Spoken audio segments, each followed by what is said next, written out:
नमस्कार। आइए सुनते हैं जगत गुरु तत्वदर्शी संत रामपाल जी महाराज से नाम दीक्षा लेने के बाद सुखी हुए भक्तों के लाभ।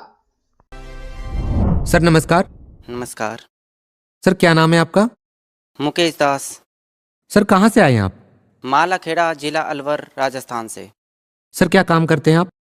वेल्डिंग काम करता हूँ, छोटी सी वेल्डिंग की दुकान है। संत रामपाल जी महाराज से नाम दीक्षा लेने से पहले आप क्या भक्ति साधनाएं करते थे? सर, गुरु जी की शरण में आने से पहले हम शिव जी की भक्ति और हनुमान जी की भक्ति करते थे। 2006 तक तो हमने वो भक्ति की। उसके बाद डेरा सच्चा सौदा से संत गुरमीत राम रहीम सिंह से हमने नाम उपदेश लिया था। सर आपने गुरमीत राम रहीम से नाम दीक्षा ले रखी थी, आपने और भी साधनाएं की।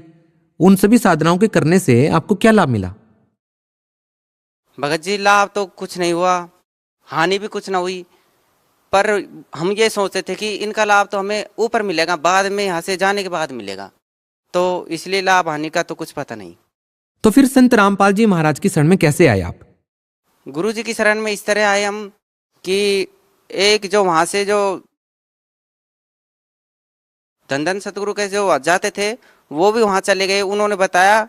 फिर मैंने टीवी पर प्रोग्राम देखा, करीब मैंने 2 महीने लगातार कंटिन्यू प्रोग्राम देखा, पूरा ज्ञान समझ में आ गया। तो मैंने घर वालों से बोल दिया कि मैं वहाँ नाम उपदेश लेने जा रहा हूँ।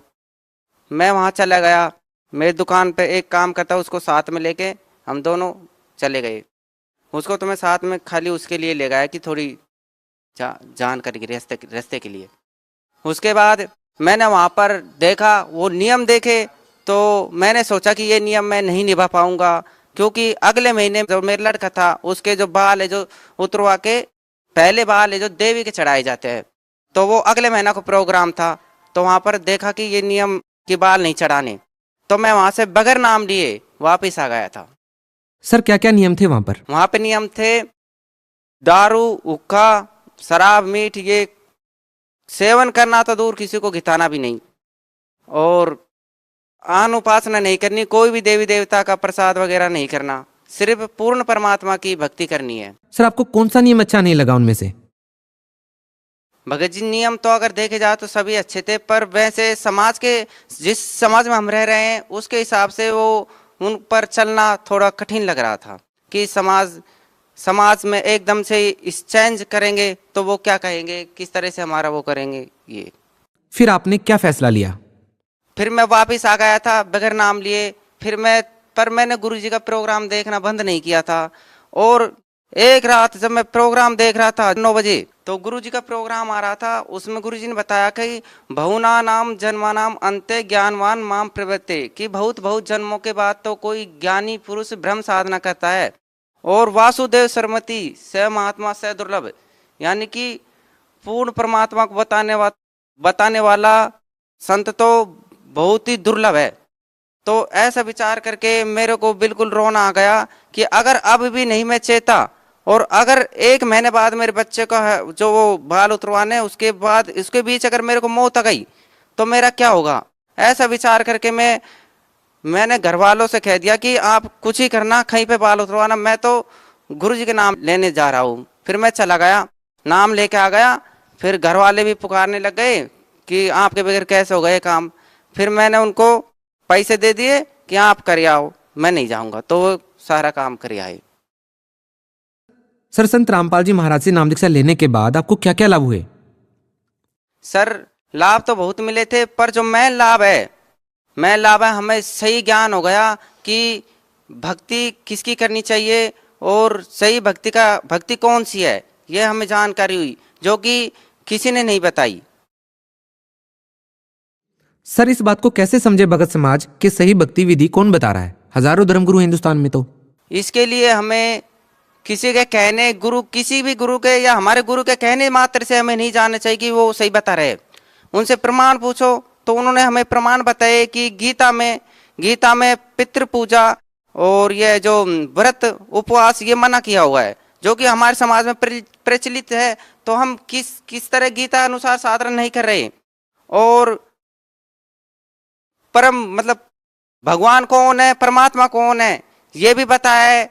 कवयम गीता में बताया है और वेदों में कि पूर्ण परमात्मा कौन है, ये हमको बताया है। गुरु नानक देव जी की वाणी में भी लिखा है, फाई श्रुत मलुक की वेश, ए ठगवाड़ा ठगी देश, खरा सियाणा बहुताबार, धानक रूप रहा करतार। दादू साहब ने बताया है, जिन मोह को निज नाम दिया सोई सतगुरु हमार, दादू दूसरा कोई नहीं कबीर सिरजनार। और मलुकदास जी ने बताया है, जपोरे मन साहिब नाम कबीर, क्योंकि इन सभी महात्माओं को, महापुरुषों को कबीर परमेश्वर से शरीर सतलोक से आकर इनको वास्तविक भक्ति विधि और सही ज्ञान देकर गए, तो उन्होंने अपनी अमृतवाणी में वो सारा लिख दिया। गरीबदास जी ने कहा है, अंतकोट ब्रह्मांड का एक रति नहीं बार, सतगुरु पुरुष कबीर है कुल के सृजनहार। सतगुरु रामपाल जी महाराज ने जो भक्ति विधि आपको बताई है, वह भक्ति विधि विश्व में कोई भी धर्मगुरु नहीं बता रहा है। सर, आपको कैसा लगता है? बहुत अच्छा लगता है। उन्होंने, गुरु जी ने सारे वेद शास्त्रों में प्रमाण करके बताया कि यही भक्ति विधि सही है। जो गुरु नानक जी ने नाम जपा, जिससे उनका मोक्ष हुआ, उन्होंने भाई बाले वाली जन्म साखी में प्रमाण के रूप बताया है कि वो मर्दाना और बाला एक बार लंका देखने गए थे। वहां पर है जो गुरु नानक देव जी ने बोला कि मेरे पीछे पीछे आओ और वाहे गुरु नाम जपते आओ। तो बाला और मर्दाना उनके पीछे चल दिए। फिर मर्दाना ने देखा कि गुरु जी तो कोई और नाम जप रहे हैं, तो उन्होंने वो ही नाम जपना चाहा, तो वो है जो समुद्र में डूबने लगे। तब उन्होंने बताया कि गुरु जी की वो करनी मत देखो, गुरु जी का वचन देखो। तो इस तरह से उस ज्ञान को छुपा भी दिया और उजागर भी कर दिया इस समय के लिए। भगत समाज को क्या संदेश देना चाहते हैं आप? भगत समाज को हम ये संदेश देना चाहते हैं कि अगर आप किसी की ना सुने, अपने ग्रंथों के अनुसार जो भक्ति बताता है वो ही सत्य है। पुराने सिलेबस के अनुसार अगर कोई अलग देता है तो वो गलती होगी, बिगर प्रमाण के देता है तो। बहुत बहुत धन्यवाद सर आपका। सत साहिब।